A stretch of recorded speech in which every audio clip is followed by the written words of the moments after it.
Buenos días, mi grupo está conformado por Daniela Gómez y por mí, Alejandra Delgado. Nosotros les vamos a hablar sobre UML, de cómo está conformado, de sus funciones y, y de lo desde que se creó.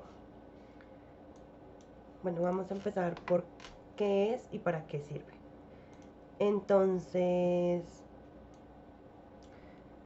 UML son las siglas de Unitive Model Language. Es un lenguaje estándar de modelado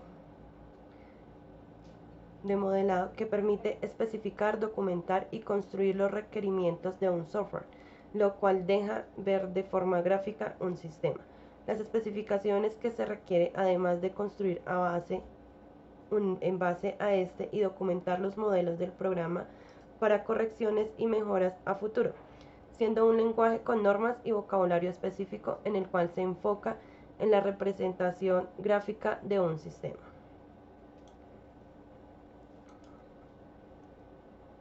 Acá podemos encontrar algunos ejemplos de UML.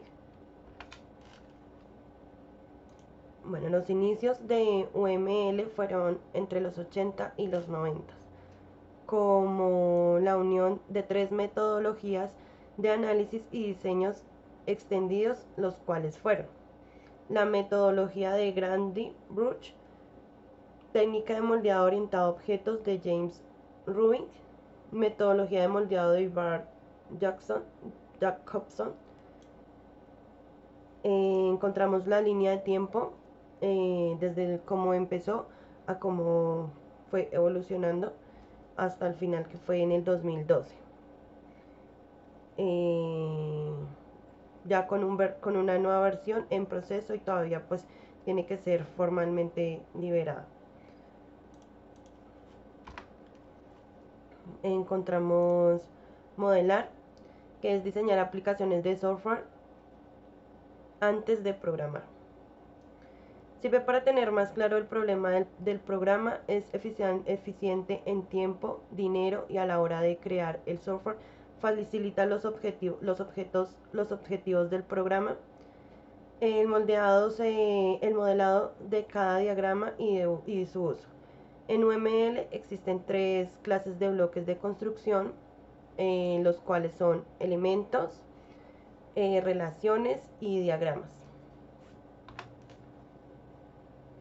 Acá especificamos cada uno de ellos, que los elementos estructurales representan la parte estática del modelamiento y representa cosas conceptuales y materiales en los que se encuentran las clases, interfaz, colaboraciones, actores, casos de uso, componentes y nodos. En agrupación, en comportamiento encontramos que son las partes dinámicas del modelamiento en cuanto al verbo definido en el tiempo y espacio. En este se encuentran las máquinas de estado y la interacción. Continuamos con agrupación. En este representa la forma organizativa de los diagramas. En este se encuentran los paquetes, que son un mecanismo de organización en los grupos utilizados para el desarrollo, pues su forma se representa en carpetas teniendo un nombre y un contenido. Y tenemos anotación. Anotación son las partes explicativas de los modelos. Estos vienen siendo los comentarios o descripciones de los modelos. Estos son representados en notas. Tenemos acá las relaciones. Asociación es la relación estructural donde demuestra que un elemento está conectado a otro elemento. Tenemos dependencia, es la relación en donde si el significado de un elemento independiente cambia, el elemento independiente también puede cambiar. Generalización es la relación de una clase padre-hija. En esta clase hija se puede relacionar con otra clase. pero no podrá ser la relación hija-padre, solamente padre a hija. Relación. Es la relación semántica entre clasificados donde se especifican reglas, las cuales otros clasificadores harán que se cumplan.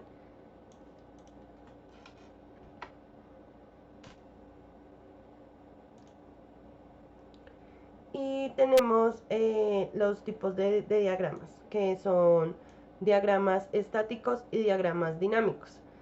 En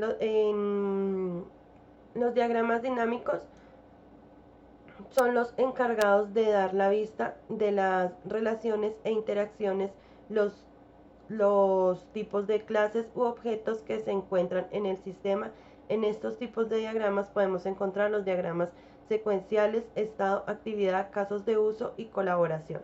Los diagramas estáticos son los también llamados estructurales. Estos se encargan de definir qué elementos deben estar definidos dentro del sistema u organización a desarrollar en el modelado. Este tipo de diagramas podemos encontrar como los diagramas de clase, objetos, componentes, diagramas de implementación.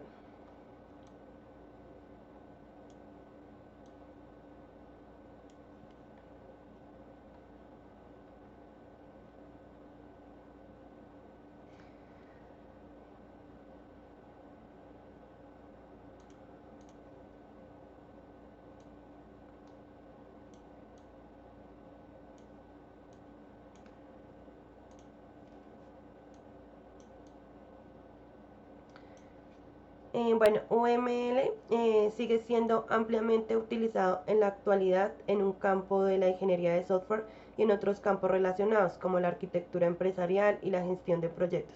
Aunque las prácticas y las herramientas han evolucionado con el tiempo, UML sigue siendo una valiosa herramienta para el diseño, la comunicación y la documentación de sistemas complejos. Se muestra cómo se utiliza UML en la actualidad, que es como comunicación entre equipos. UML actúa como que facilita la comunicación entre diferentes miembros de un equipo de desarrollo, como programadores, arquitectos de software, diseñadores de interfaz de usuario y analistas de negocios. También se utiliza para la comunicación entre stalkeadores y clientes. Permitiendo la comprensión compartida pues del sistema, que se facilita mucho las herramientas de tecnología para facilitar el uso de ellas. Documentación en sistemas. UML utiliza la documentación detallada de sistemas de software, lo que facilita el mantenimiento, la comprensión y la expansión de las aplicaciones a largo tiempo. Los diagramas UML son una forma muy efectiva de documentar la estructura, el comportamiento y las relaciones de un sistema. En arquitectura empresarial, UML se utiliza en el ámbito de la arquitectura empresarial para moldear, diseñar sistemas empresariales, procesos, flujos de trabajo y ayuda a organizar y comprender cómo funcionan sus operaciones y planificar cambios y mejoras. Y en retroalimentaciones también. Desarrollo de sistemas y sistemas en tiempo real. UML es un útil diseño para documentar sistemas en tiempo real, donde se necesita un control preciso de la interacción entre los componentes. Herramientas de modelado UML. Existen numerosas herramientas de software que permiten crear, editar, gestionar diagramas UML. Estas herramientas facilitan el desarrollo y la colaboración de proyectos de desarrollo de software.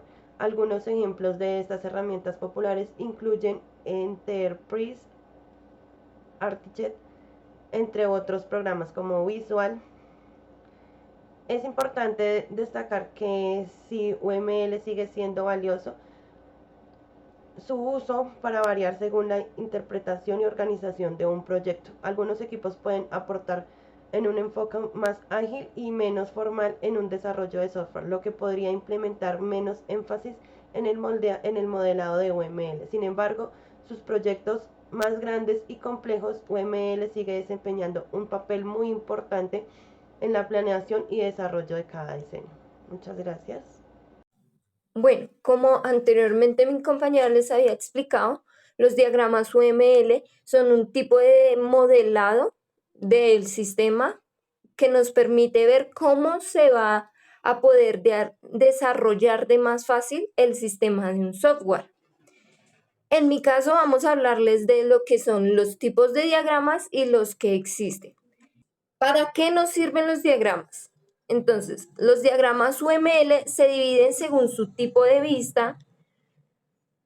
El modelado UML se describe lo que supuestamente hará un sistema, pero no dice implementarlo. La finalidad de un diagrama es presentar varias perspectivas de un sistema y es la representación gráfica del conjunto de elementos. Los tipos de estáticos o los tipos dinámicos. Los tipos dinámicos son los diagramas encargados de dar la vista de las relaciones e integraciones de los tipos de clases u objetos en ejecución del sistema. En estos tipos de diagramas podemos encontrar los diagramas de secuencias, estados, actividad, casos de uso y colaboración. Los diagramas de estáticos son los también llamados estructurales. Estos se encargan de definir qué elementos deben estar definidos dentro del sistema u organización a desarrollar en el modelado. Este tipo de diagramas podemos encontrar los de clase u objetos, componentes y diagramas de implementación. Los diagramas como tal son dos tipos utilizados en el sistema de modelado y estos se van a repartir dependiendo de lo que estemos buscando y también de lo que el usuario nos quiera como compartir para poder nosotros realizar el modelado. Los diagramas de objetos. Un diagrama de objeto UML representa una instancia específica de un diagrama de clases en un determinado momento. Tiene mucha similitud con los diagramas de clases. Un diagrama de objetos se enfoca en los atributos, como lo vemos en la imagen, de un conjunto de objetos y cómo esos objetos se relacionan entre sí. Por ejemplo, en el diagrama de objetos que vemos, las tres motocicletas están ligadas a la misma casa matriz. Acá acercamos un poco y vemos que las motocicletas tienen unos títulos de la clase que muestra el tipo de motocicleta. En este caso tenemos naked, deportiva y de turismo. Vamos a alejar un poquito para poder ver mejor. Entonces, naked deportiva o turismo, que un cliente podría adquirir con la marca en particular.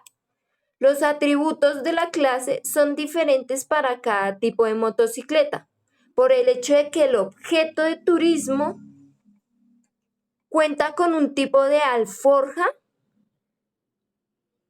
mientras que la moto deportiva cuenta con un tipo de carenado. Estos diagramas son sencillos, pues componen de objetos representados por el rectángulo. Los objetos son instancias de una clase, es decir, si una motocicleta es una clase, el objeto 3 es un objeto de una clase.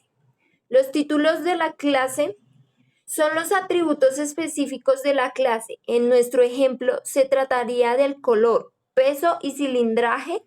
El tipo dentro de la familia de las motocicletas se pueden numerar como elementos como en el objeto o incluso en las propiedades del propio objeto. Y por último, nos encontraríamos con los enlaces, que son las líneas que conectan al objeto con otro. Un objeto cuenta con una estructura, es decir, con unos atributos, que son los que encontramos acá, y acciones que se representan dentro de un rectángulo con tres comportamientos.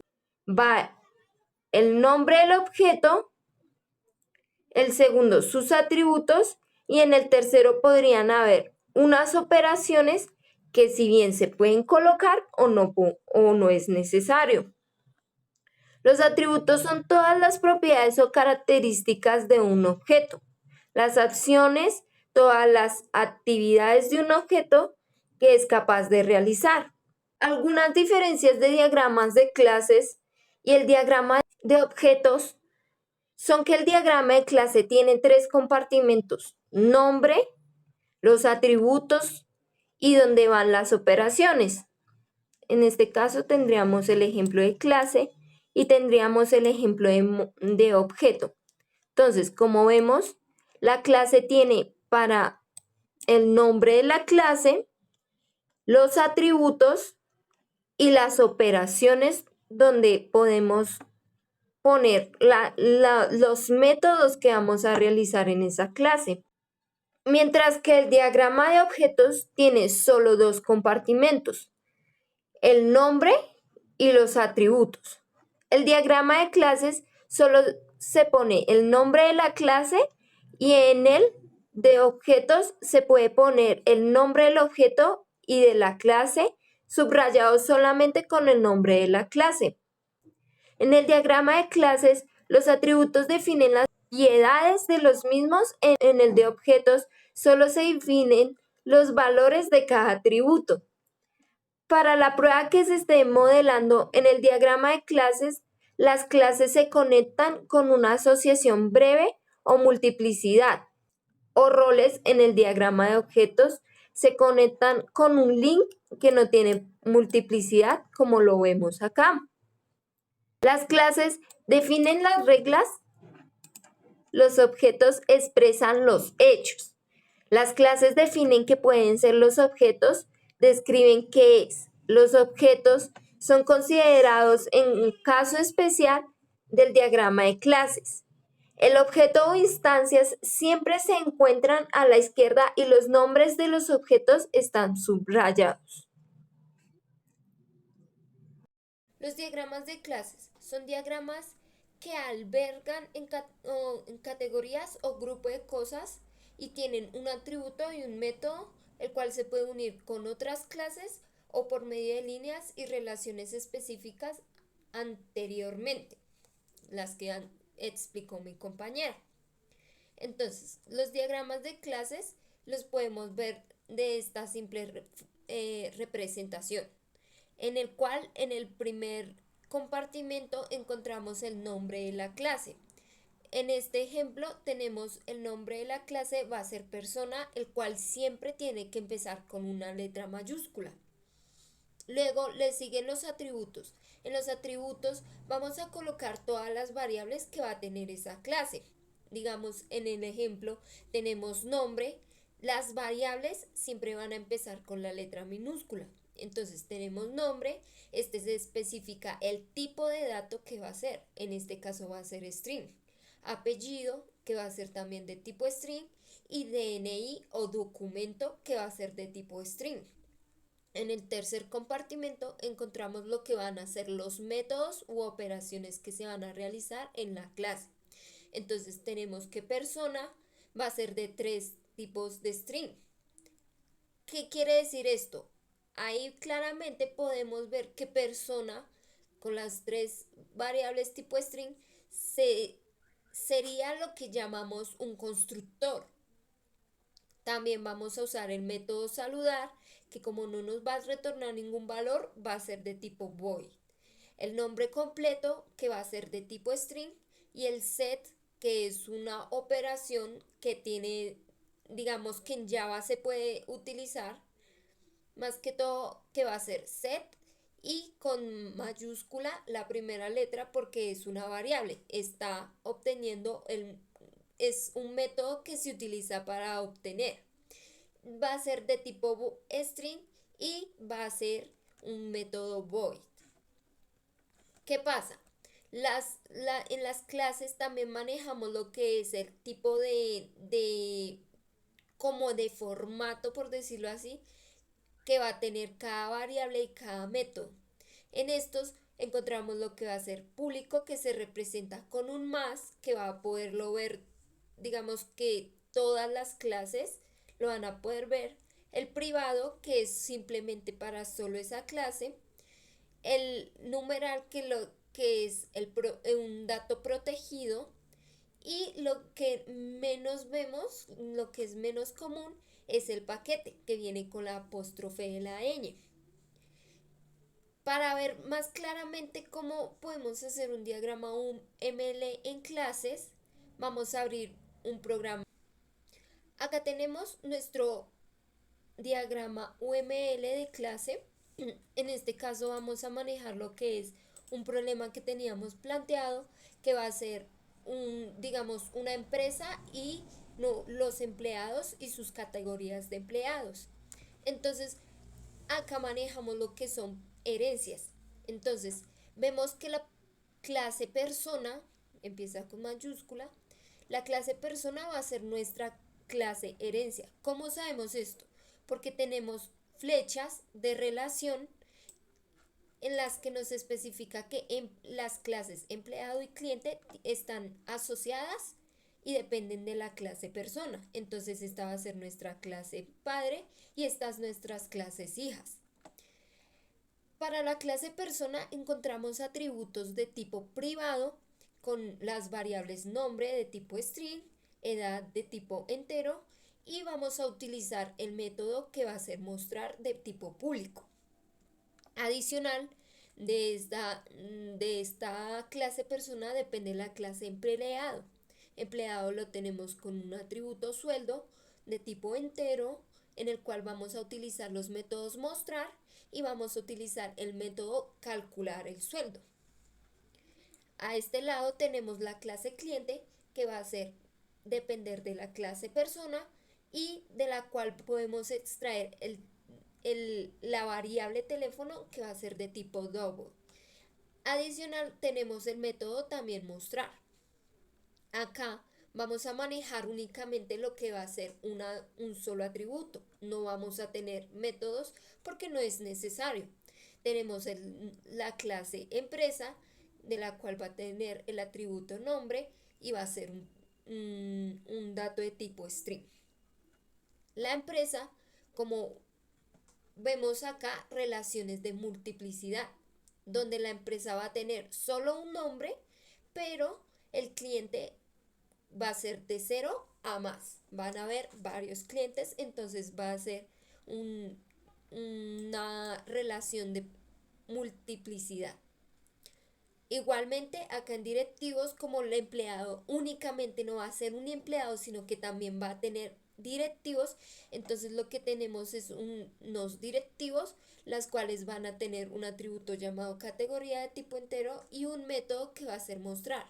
Igualmente manejamos nuestras como líneas de relación, donde vamos a tener también multiplicidad, porque adicional no va a ser solo un directivo, sino que va a ser de 1 a más directivos. Igualmente empleado va a ser de 1 a más directivos. Por eso manejamos lo que es multiplicidad y relaciones y asociaciones. Y este sería nuestro ejemplo básico de lo que sería un diagrama UML de clases. Continuamos con uno de nuestros diagramas dinámicos, que se llama diagrama de secuencia. Un diagrama de secuencia es un esquema conceptual que permite representar el comportamiento de un sistema, emplea la especificación de los objetos que se encuentran en un escenario y la secuencia de mensajes intercambiados entre ellos, con el fin de llevar a cabo una transición del sistema. Un escenario de uso es una descripción de posible forma en que un sistema se utiliza. Es uno de sus funcionamientos. La lógica de los métodos se utiliza para explorar la lógica de una operación, función o procedimiento complejo. Uno de estos elementos son los objetos. Los objetos en los diagramas de secuencia se representan de modo usual. Los objetos se colocan cerca de la parte superior del diagrama, de izquierda a derecha, y se acomodan de manera que se simplifique el diagrama. También están las líneas de vida. Estas representan un participante individual en un diagrama de secuencia. Usualmente tiene un rectángulo que contiene el nombre del objeto. Si el nombre es self, entonces eso indica que la línea de vida representa el clasificador. que posee el diagrama de secuencia. También está un mensaje que va de un objeto a otro, pasa de la línea de vida de un objeto al otro. Un objeto puede enviarse a sí mismo, es decir, de su vida a su propia línea de vida. También están los tipos de mensaje. Simple es la transferencia al control de un objeto a otro mensaje síncrono. Es cuando el objeto espera la respuesta de ese mensaje antes de continuar con su trabajo, sí, con su trabajo. Un mensaje asíncrono es cuando el objeto no espera la respuesta a este mensaje antes de continuar. También encontramos las dimensiones del diagrama.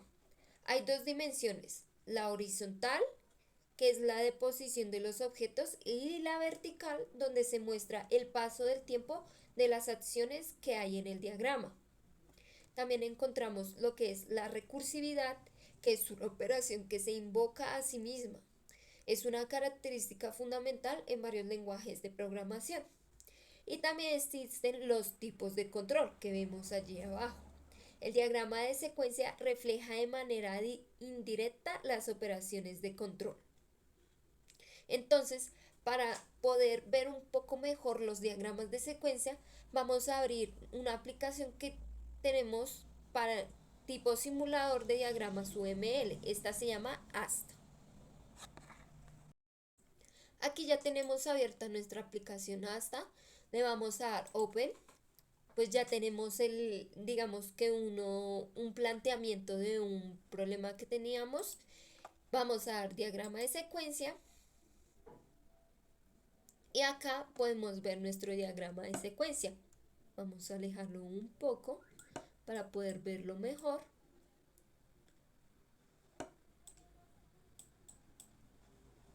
Bueno, entonces acá tenemos lo que va a ser el objeto, que va a ser nuestro usuario. También tenemos el sistema y el usuario como nuestros tipos de control. Vamos a explicarlo de una forma sencilla. Entonces, digamos el usuario inicia en el sistema. Llega nuestro mensaje al sistema. Este sistema lo que va a hacer es enviarle la interfaz al usuario. El usuario va a pedir unos datos a mostrar en el sistema. ¿Qué va a hacer el sistema?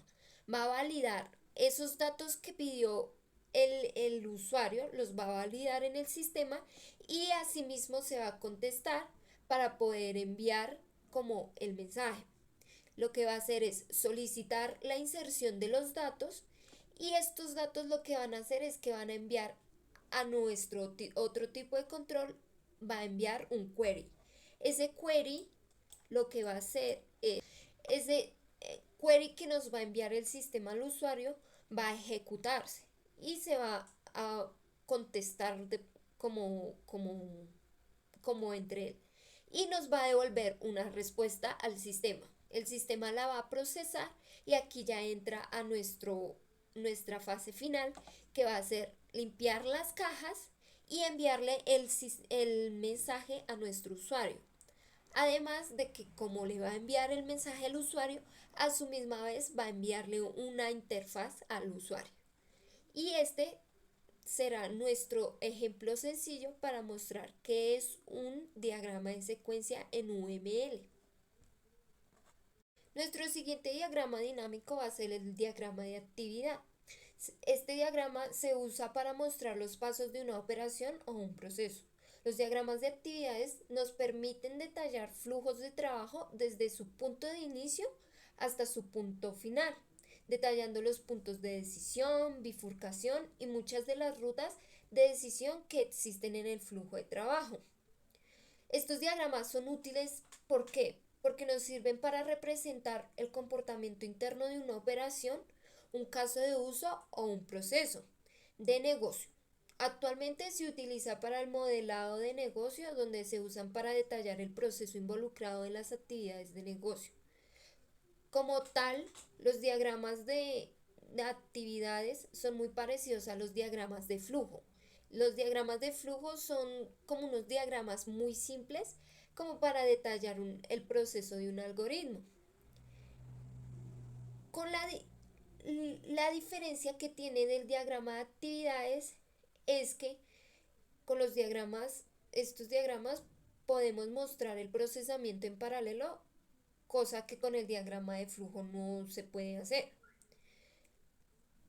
El diagrama de actividad cuenta con sus tipos y elementos para poderlo representar. Entonces, digamos, inicialmente este va a ser nuestro diagrama de actividades, en el cual vemos este recuadro que va a representar nuestras actividades o acciones.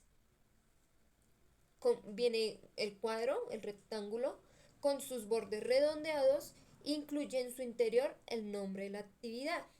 Tenemos también los flujos entre actividades. Se representa mediante una flecha con la punta abierta que simboliza el orden de ejecución de las actividades, y a veces se incorpora un nombre en esta flecha que ayuda a que se entienda mejor las actividades que se pueden usar.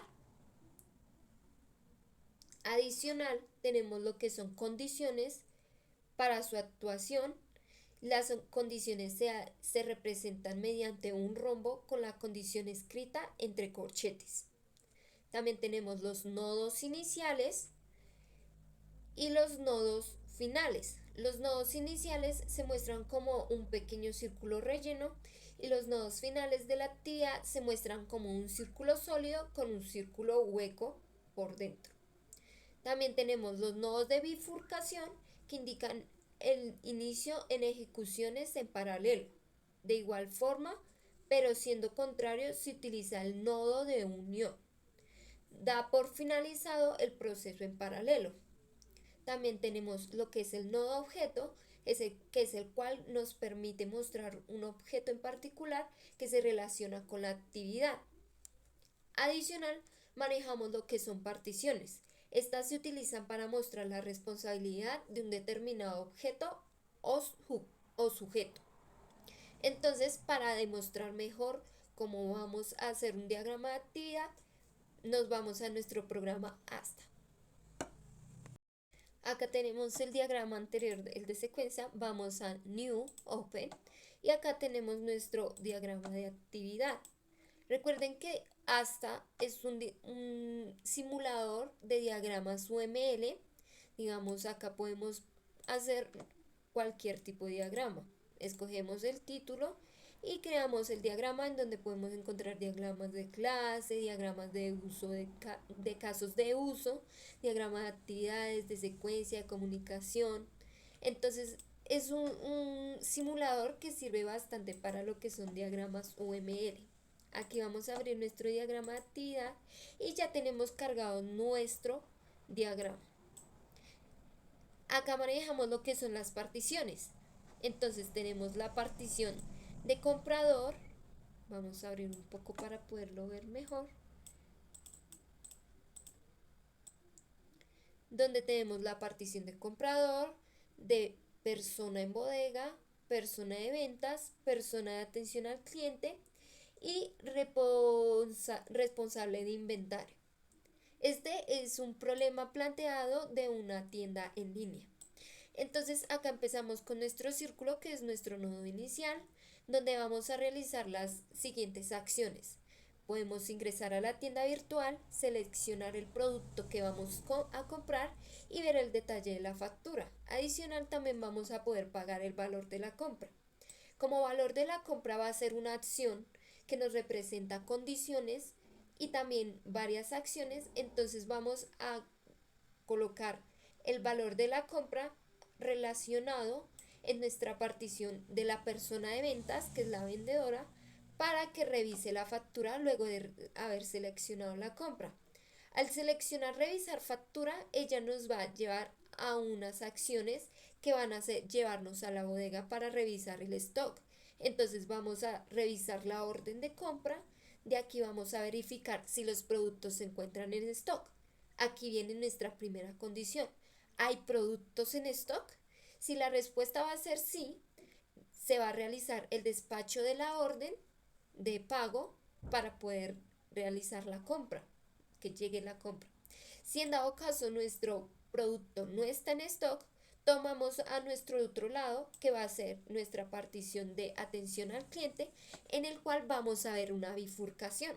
La bifurcación va a relacionarse de la siguiente manera. Va a tener tres acciones. Una va a ser en ventas, otra va a ser en atención al cliente y otra va a ser en responsable de inventario. Nuestra primera acción va a ser generar un cupón de descuento por la demora, ya que el producto no está en stock. Adicional, también podremos informar la demora al cliente en la entrega. Y también podemos realizar la adquisición inmediata de un producto a un proveedor. En dado caso en que ya se realice alguna de estas acciones, vamos a ver que va a haber un nodo de unión.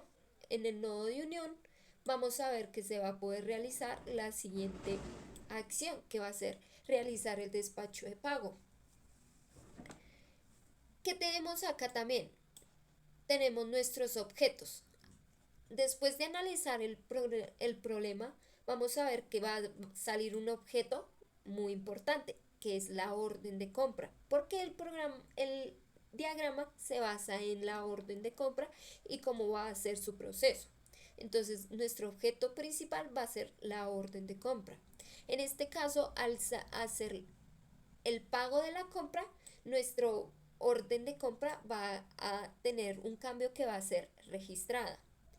Luego del proceso de revisión de factura, vamos a ver que nuestra orden de compra va a cambiar a estado revisada, porque se revisó la factura, la compra.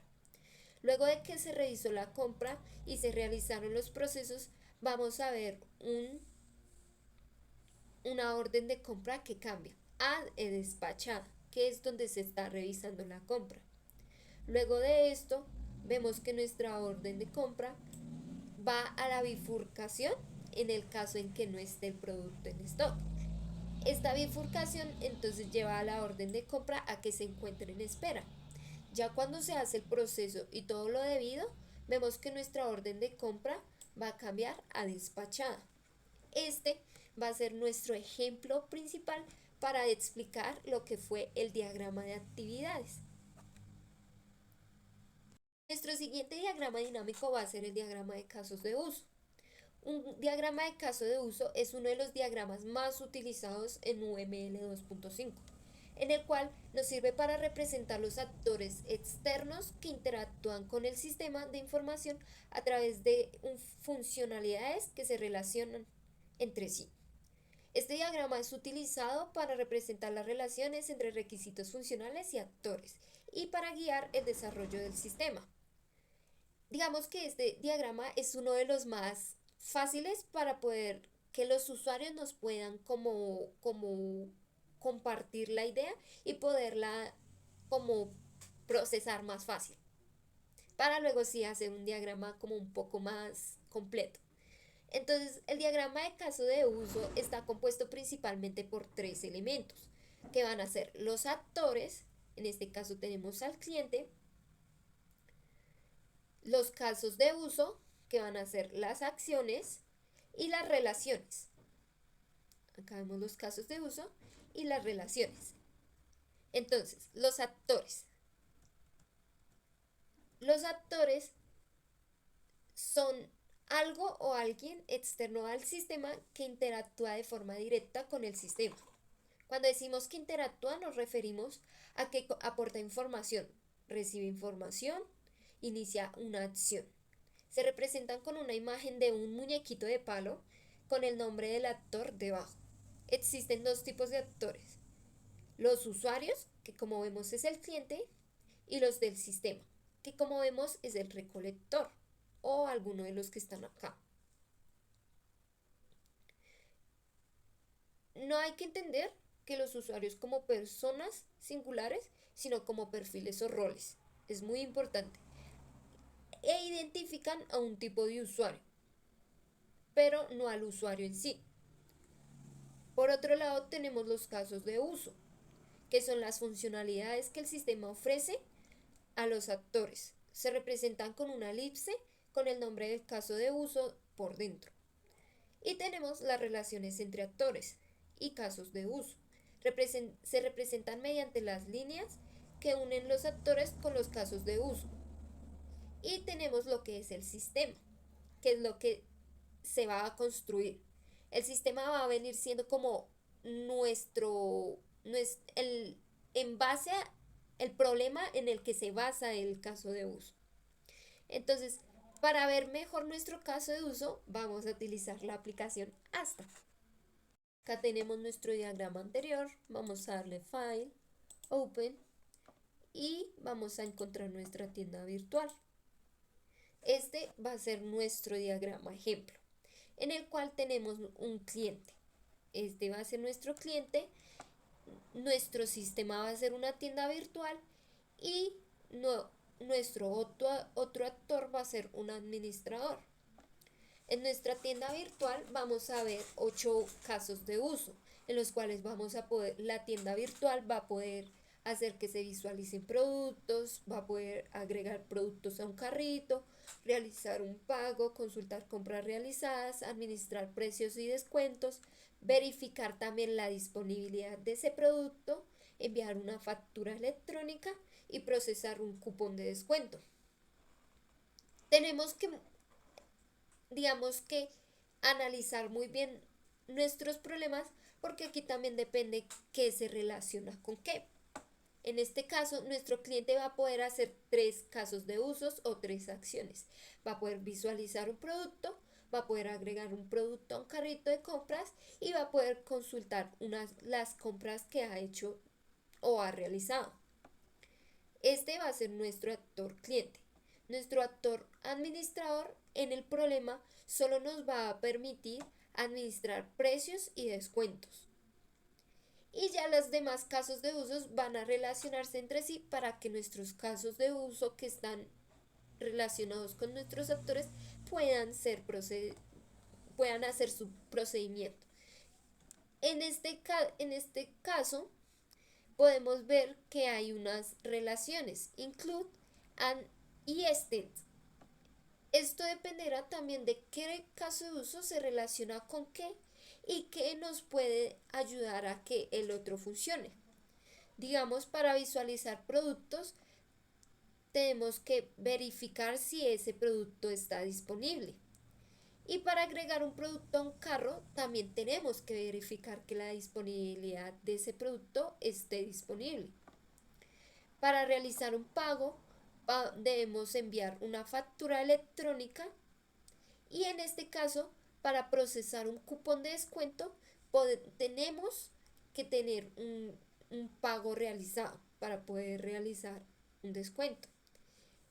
Digamos que estos son de los diagramas un poco más fáciles, al igual que el de estado, que es fácil de entender y de una forma más como de dibujar un poco más y diseñar un poco más fácil. Y este fue nuestro ejemplo de casos de uso. Los diagramas de estado. Este es uno de los últimos diagramas que tenemos por explicación. Un diagrama de estado es un diagrama que se encuentra dentro de los diagramas dinámicos.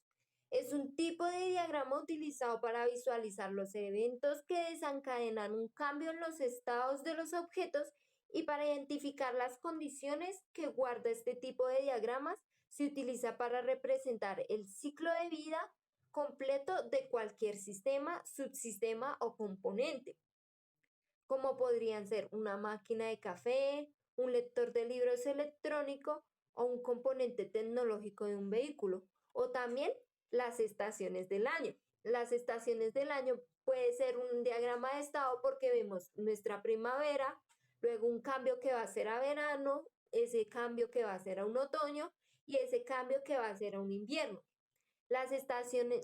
Los diagramas de estado tienen que tener un inicio y un fin. Siempre tiene que tener un inicio o un fin para poderlo representar de una forma correcta. Adicional, un diagrama de estado tiene que tener y es necesario conocer el flujo del total del proceso a implementar o automatizar, además de hacer un diagrama de actividades claro y preciso del proceso. Por eso habíamos explicado anteriormente un diagrama de actividades, porque en el diagrama de estado siempre es muy importante tener claro un diagrama de actividades para poderlo realizar. En este caso vemos un diagrama de actividades que va a ser utilizado para un diagrama de estado. Un diagrama de estado se identifica por tener una acción, que la vemos acá, va a ser representada con un cuadro, una transición, que va a ser las flechas que nos van a unir esas acciones, un estado inicial, que es el punto, como en el estado en el diagrama de actividad, un estado final, que es el que nos finaliza ese proceso del sistema. Uno de decisión, que es la condición que vamos a tomar en el diagrama de estado para verificar si sí se cumple esa condición o si no se cumple esa condición, continuar con un estado adicional. Una bifurcación, que en este caso no la tenemos, pero digamos que la bifurcación va a ser esa unión de varias, digamos que llega a un punto la acción y esta acción se va a dividir en diferentes acciones. Para eso usamos la bifurcación. Al igual que la unión va a ser la unión de varias acciones, las cuales nos va a desenlazar en una sola acción. Este ha sido el diagrama de estado. Es muchísimo más fácil al entender un diagrama de actividades, muchísimo más fácil de hacer. Y así finalizamos nuestro video. Espero les haya gustado este tutorial y nos veremos en el próximo.